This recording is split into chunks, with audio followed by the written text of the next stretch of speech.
ईश्वर प्रेम से परिपूर्ण है और हमेशा अपने भक्तों का भला ही करते हैं। कई बार अपने भक्तों के कल्याण के लिए उनको तरह तरह की लीलाएं करनी पड़ती है, जिनका वर्णन बहुत सी पौराणिक कथाओं और ग्रंथों में हमें देखने को मिलता है।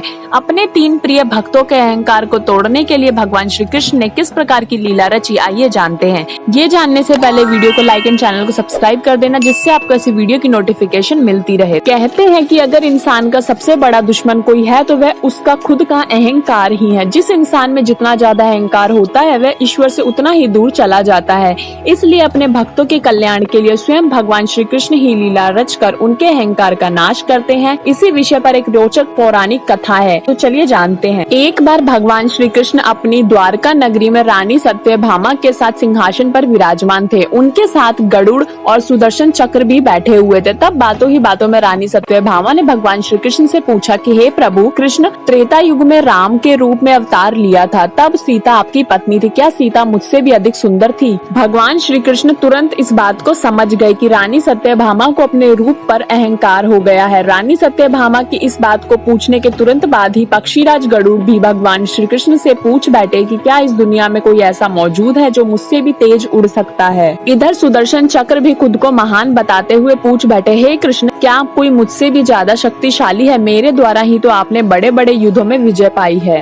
अपने तीनों प्रिय भक्तों के अहंकार से भरे पूछे गए प्रश्नों से भगवान श्री कृष्ण मन ही मन मुस्कुराने लगे, क्योंकि वे जान गए थे कि उनके तीनों प्रिय भक्त अहंकार से पीड़ित हो गए हैं। अहंकार को मनुष्य का सबसे बड़ा शत्रु माना जाता है और भगवान तो हमेशा से ही अपने भक्तों का कल्याण करते आए हैं। इसलिए भगवान श्री कृष्ण अपने तीनों भक्तों के अहंकार को तोड़ने के लिए एक लीला रची। श्री कृष्ण ने पक्षीराज गरुड़ से कहा, हे गरुड़, तुम हनुमान जी के पास जाओ और उनसे कहना कि द्वारिका में भगवान राम माता सीता के साथ उनका इंतजार कर रहे हैं। पक्षीराज गरुड़ भगवान की आज्ञा से हनुमान जी को लेने निकल पड़े। इधर भगवान श्री कृष्ण ने सत्यभामा से कहा कि हे देवी, आप सीता के रूप में तैयार हो जाइए और स्वयं द्वारकाधीश भगवान श्री कृष्ण ने राम का रूप धारण कर लिया। अब श्री कृष्ण ने सुदर्शन चक्र को आज्ञा देते हुए कहा कि तुम महल के प्रवेश द्वार पर जाकर पहरा दो और ध्यान रहे कि कोई मेरी आज्ञा के बिना महल में प्रवेश ना कर पाए। भगवान की आज्ञा पाकर सुदर्शन चक्र महल के प्रवेश द्वार पर तैनात हो गए। पक्षीराज गरुड़ ने हनुमान जी के पास पहुंचकर कहा, हे वानर राज, भगवान राम माता सीता के साथ द्वारका में आपकी प्रतीक्षा कर रहे हैं, इसलिए आप मेरे साथ चलें। मैं आपको अपनी पीठ पर बैठाकर जल्दी ही वहां पहुंचा दूंगा।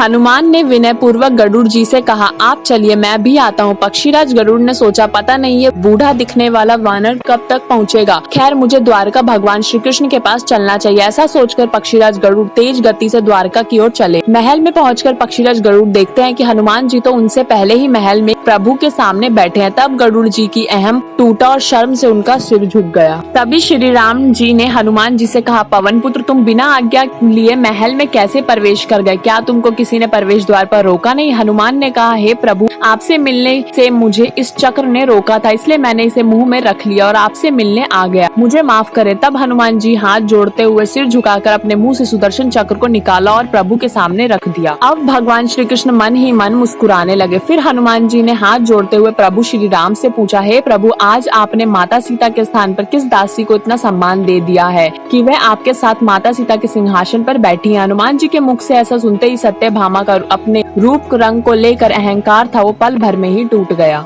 अब इन तीनों भक्तों को भगवान श्री कृष्ण की लीला समझ आ गई और तीनों ने ही अपनी गलती स्वीकार करके भगवान श्री कृष्ण के चरण कमलों में शीश झुका लिया। तो वीडियो को यहीं एंड करते हैं। वीडियो अच्छी लगी हो तो वीडियो को लाइक एंड चैनल को सब्सक्राइब किए बिना मत जाना। कमेंट में जरूर बताना आपको वीडियो कैसी लगी। वीडियो को ज्यादा से ज्यादा शेयर करना। हम मिलेंगे किसी नेक्स्ट इंटरेस्टिंग टॉपिक के साथ।